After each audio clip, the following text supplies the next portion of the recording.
Well, hello there. This is Shane from Shane's Books and Review, and I hope you're having a great day today. I'm so happy that you made it back. Yeah, even you. I see you not watching. Oh, and it's Friday. We made it. The weekend's just around the corner. Today we're going to be talking about Rob Dircks, and the book we're going to be talking about is You're Going to Mars, which was a book that caught me off guard. As mentioned on Monday, it is a book that follows Pepper/Robin.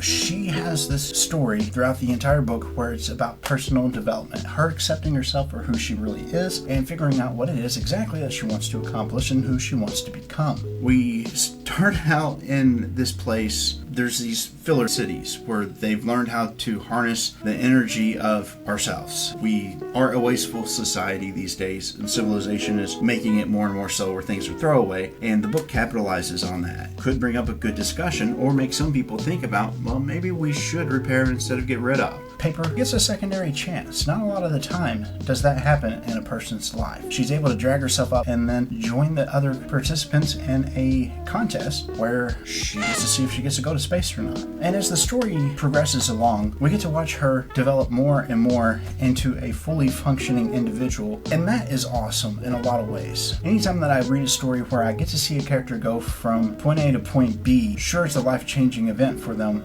because that's what a story is, but they're able to cope with it, encapsulate that into themselves. That's always a great thing. And that's one of the reasons why I like this story so much. Not to mention, there's a lot of details in this story that I feel that Rob got right that other stories about Mars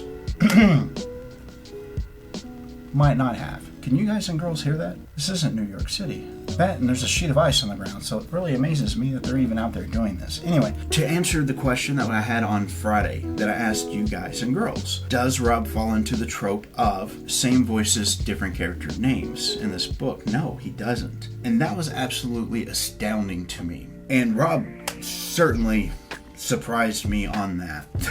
Whenever I get a hold of a Stephen King book, whenever he finally does do something that's just crazy and off the wall and catches me off guard, it's a treat because I've read so much of his work that I kind of get his formulation.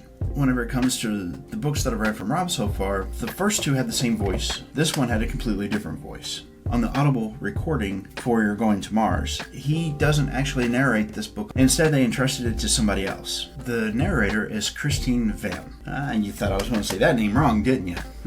I got it. Christine does a wonderful job with this book. I've got nothing bad to say about the way that she narrated it. I did kind of miss having Rob's voice to it, but I felt like the decisions being made, the way that they were made, were proper for this book. For people that are audio listeners, I think that she did the material and the subject matter a good way. I also feel like it didn't take away from not having Rob's voice behind it. I felt like that was really good decisions on their part and on Rob's part. Their choice of person to do it was incredible. It just added to the experience of the audio version of the book. It was really well done. If you enjoy the book just half as much as I did, you're not going to be disappointed in it. There's a lot of different characters. Now, there's a couple of them that stick out the most to me. Of course, Aurora being one, and then the other one being Zach. And poor Aurora. Sometimes her heart's in the right place and her mind's in the right place, and then other times her I have to be the greatest there ever was part of her brain really kicks in and undermines any chance she would ever have of ever making a real friend. The cool thing about it is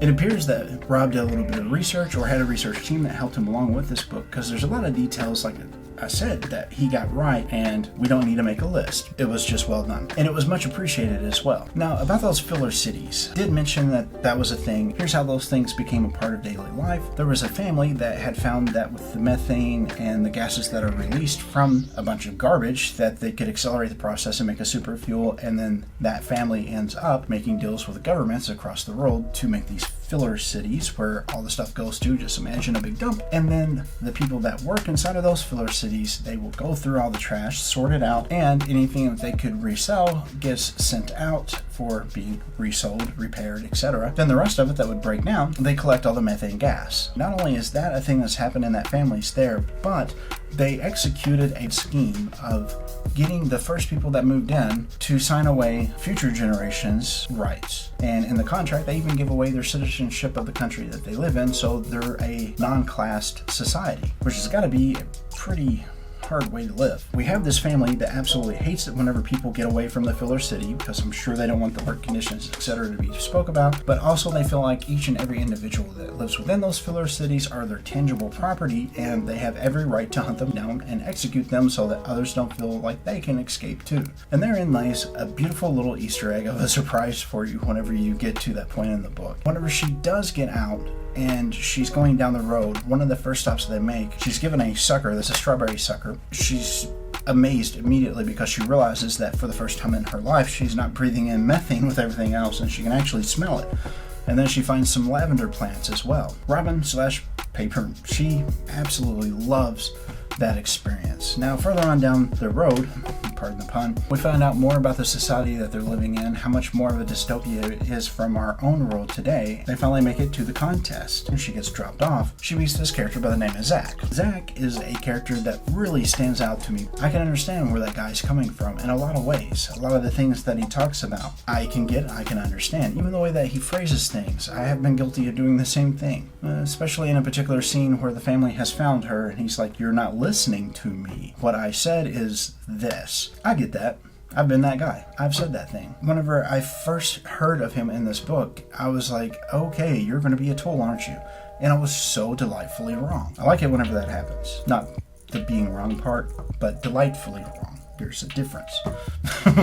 So Zach starts to become more of like a fatherly type of a figure to her as the story goes on. It was such a fun little thing to see and to experience. That's why I'm wanting to share it with you guys and gals so much, is because it was such a really good read. With all the little details of the contest, with the details of this and this and this, and then the side stories that got thrown in there as well. And it wasn't like they were taped onto the pages thrown in there. I mean, this is a really well developed story from front to end. I found that yet again Rob Dircks was able to start to elicit a emotional response from me whenever it came to one of his characters that he had wrote. And then I felt invested in the story at the end of it, whenever things could have gone really good or really bad. I would like to thank Rob Dircks for that book. It was well done. I've enjoyed it. I've recommended it to a couple of my very close friends, and I've said, hey, this if you've never read this guy before, check this book out. This is awesome. And I do highly recommend it to everybody that sees this. It's in space. There's a lot of fun to be had in it, but it's also a realistic story in a lot of ways. And I do like the way that the story completely wrapped itself around, so that we're ending in the same way that we were beginning, with the exception of Paper now knows who she is, what she's accomplished, and did do things that she set out to do. And technically speaking, has more money than anybody else in the world, which was pretty cool. Don't forget, today's book was You're Going to Mars by Rob Dircks. Like, share, subscribe. This is Shane with Shane's Books and Review, and I will see you on Mars. No, wait, that's not right. On Monday. It was an M word. Work with me here.